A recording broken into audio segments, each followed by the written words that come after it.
انا عارفه سبب دموعك دي، بس يكون في علمك انا طيق العمى ولا طيقش اشوف دموع راجل.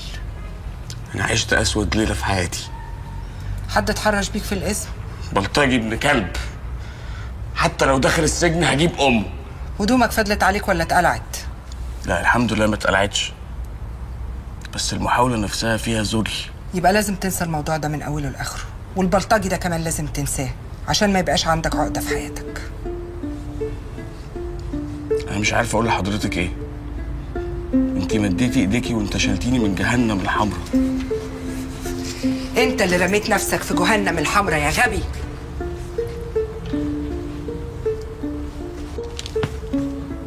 انا حلفت يمين اني ابوس رجلك.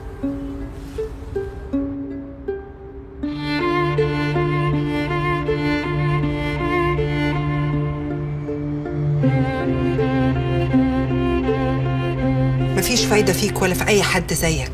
انت فاكر الدنيا ماشيه ازاي؟ ماشيه سبهلله؟ الدنيا ماشيه بقوانين هي اللي عملتها لنفسها، واول قانون بيقول مستحيل البني ادم يبقى طيب وشرير في نفس الوقت. ما ينفعش تبقى شريف شويه وغير شريف شويه تانية. النظافه والوساخه لا يمكن يبقوا في نفس المكان. الدنيا يا كده يا كده، وعليك تختار انت عاوز ايه. لكن البني ادم اللي بيمسك العصايه من النص بيفضل على حاله، دايما خسران. وانت خسرت واتهنت عشان مسكت العصايه من النص. انا بتعلم منك يا استاذه. الغايه بتبرر الوسيله. شوف انت عاوز تعمل ايه واختاره. بس حضرتك نظرتك للدنيا سودة قوي. من اللي شفته، وانا شفت كتير. وخلي بالك ان ما قدرتش تبقى ديب هتبقى خروف، وديك جربت عيشه الخرفان في الحجز. ساعتك كام؟ 10:30. طب تعالى انا عازمك على 10. لا مش هقدر يا استاذه، لازم اروح لابويا عشان اطمنه عليا. على راحتك. عملت ايه في العربيه سبب المصيبه؟ عربيه ايه بقى؟ يغور بيها، دي نحس زي وش امه. ذهب رجل إلى السوق ليشتري بقرة، وبينما كان يتفرج على البقر. يعني ايه بينما؟ بينما دي معناها وهو بيتفرج عليها يعني. واكتبها ازاي بقى دي؟ اكتبيها زي ما تكتبيها وانا اصلحها لك في الاخر. يلا. وبينما يتفرج على البقر، خلاص. وبينما كان يتفرج على البقر أحب بقرة. هو في راجل بيحب بقرة؟ ما انا مش قصدي ان هو حبها حب عاطفي، اقصد انها عجبته، لقى صحتها كويسه، بتقدر تدور في الساقيه. وبعدين يعني انا بختار لك كلمات خفيفه. انت اللي جبتي لنفسك، اكتبي بقى بدل احب بقره اعجبته بقره. طب والله ماشيه كويس اهي، بس في حد يكتب بينما بالهي ومبسوطه؟ سيبيها بقى يا دلاله يا ناقصه حوسه. وبعدين يعني ما هو عندك في الكليه بيغلطوا زيها واكتر كمان. كملي يا مبسوطه. انتوا عارفين يا بنات عسل، انتوا لو قبل سلوى ادتني نمره حلوه ليكوا عندي عزومه على العشاء. والله مبسوطه، انت 100 ابوس ايدك نجحيها. مش بطل. 6.5/10. دي حلوه دي بالنسبه ليكي هايله.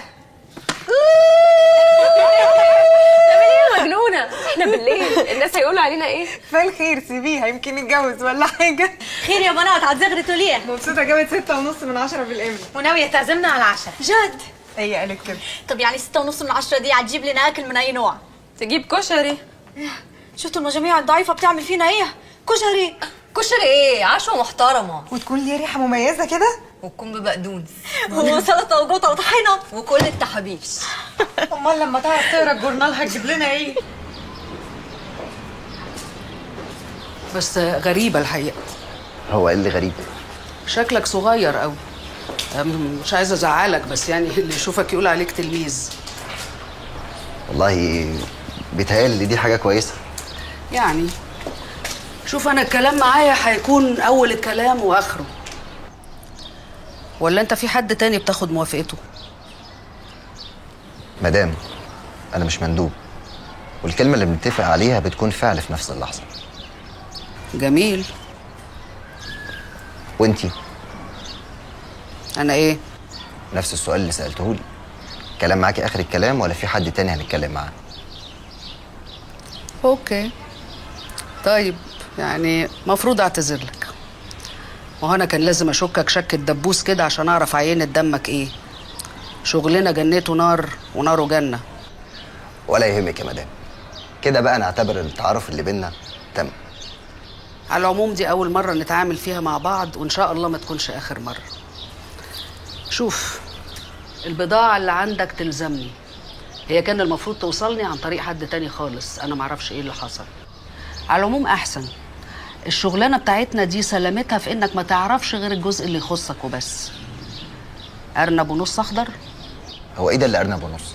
انت عارفه تمن البضاعه دي كام؟ عارفه. مش بقولك كان المفروض توصلني عن طريق حد تاني خالص غيرك. انا بتكلم عن عمولة الشركة بتاعتك. سعر البضاعة مفيش خلاف عليه. بص يا مدام، في 3 حاجات كل يوم سعرهم بيغلى، واحيانا كل ساعه. ايه بقى؟ يعني بترول والذهب والمخدرات. لا، وفي حاجة رابعة. ايه هي؟ الدولار. الدولار اللي انت بتقبض بيه واللي انا بشتري بيه. ثم انا بشتغل هنا بالعملة المصري. تجار العملة عاملين لي سعر مخصوص. انا بدفع ربع جنيه على كل دولار في كل عملية عشان الاقي السيولة. 1.5 مليون كويس. 2.5 يا مدام. طيب خلاص، واضح ان انت مش عايز تبيع، وقبل ما تقول الكلمة هقولها لك. انا مش عايز اشتري. مدام، السوق عطشان وانت عارفه. عارفة، بس انا بدفع حاجات كتيرة جدا. انا بدفع نقل وتأمين وتخزين، وبرش فلوس كتيرة قوي على الرجالة بتوعنا في الداخلية. اتفضل يا حبيبي، شيل كل ده عني وريحني وخد 2.5. طيب نقول 2. طيب انا هقبل، عشان اول مرة نتعامل مع بعض بس. لكن الفلوس هتبقى على 3 دفعات. لا، انا كلمتي واحدة ما بتنزلش الارض. قول لي، هو انت الشركة بتاعتك بتشتغل في ايه بالظبط؟ احنا شركتنا بتشتغل في كل حاجه محتاجاها البلد. تمام. واحنا البضاعة بتاعتنا محتاجاها البلد في كل وقت. ده شيء طبيعي يا مدام. انا مستعد اخد كل الحاجة اللي عندك في اي وقت وعلى طول. مش هتلاقي حد تشتغل معاه احسن مني. ده اللي انا شايفه برضه. اتفقنا.